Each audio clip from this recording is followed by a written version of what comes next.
Far from the madding crowd, Part 2, A Valentine and a Soldier. The days lengthened over Weatherbury. The fields stirred with new life. Lambs bleated, crows wheeled above, and Bathsheba Everdene's farm thrived under her watch. She was proud, radiant, and utterly determined. She rode through her lands in a red riding jacket, her hair bright as flame, her laughter scattering the quiet like songbirds startled into flight. To the villagers, she was a wonder, a woman of beauty and command, a rare mixture of gentleness and pride.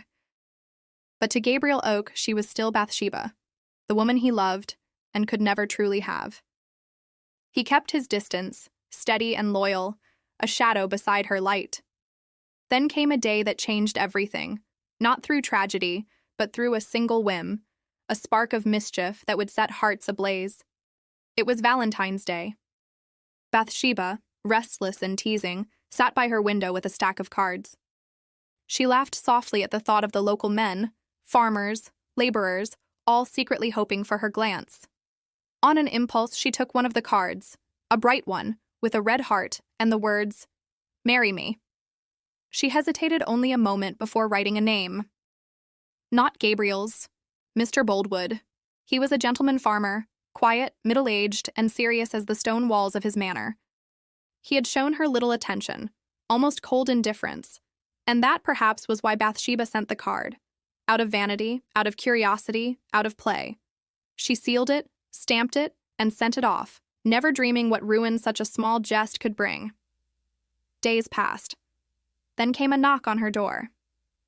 Mr. Boldwood stood there, pale, trembling slightly, the card held in his hand like a holy relic. "Miss Everdene," he said, his voice low but shaking. "Did you send me this?"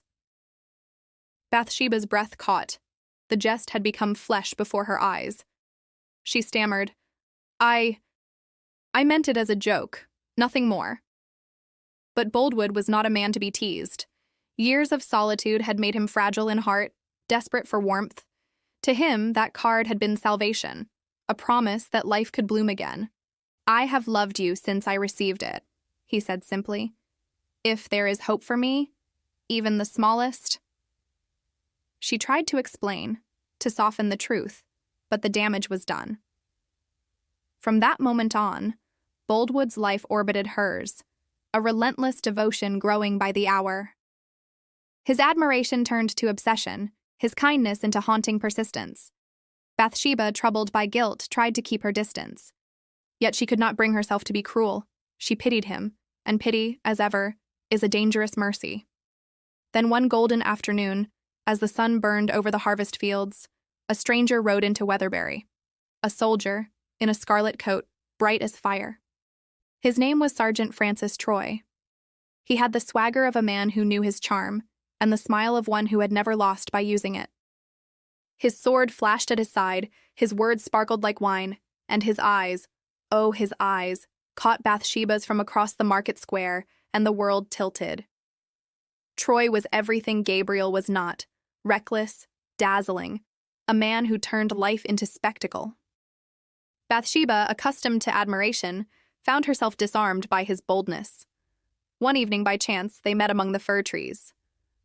Moonlight filtered through the branches as Troy offered to show her a fencing trick, a playful display, harmless in appearance. With gallant flourishes, he unsheathed his sword, moving around her in glinting arcs, the blade whispering close but never touching. Bathsheba stood still, caught between fear and fascination. When the blade stopped inches from her heart, she realized she was trembling. Not from danger, but from something deeper. "I would never harm you," Troy said softly. "I could sooner turn the sword upon myself." That night, Bathsheba could not sleep. The image of his bright eyes haunted her like a fever. Against reason, against Gabriel's quiet warning, she met Troy again. Within weeks, their meetings became secret, their laughter echoing in the woods. He flattered her, adored her, spoke of love as if it were a fire meant to consume everything. And Bathsheba, who once swore she'd never need a man, found herself helpless in its glow. Gabriel watched in silence, his heart sinking as surely as Boldwood's hope burned brighter. Then came the blow no one expected. Bathsheba married Sergeant Troy. The village buzzed. Boldwood's grief turned inward, his heart cracking in two. Gabriel, though shattered, stayed on, for loyalty's sake, if not love's reward. But even Bathsheba, radiant in her new husband's arms, could not silence the faint tremor of unease. Troy's charm began to tarnish. Beneath the laughter there was carelessness, and a shadow she could not name. The shepherd saw it first. The soldier was not a man made for fields and peace.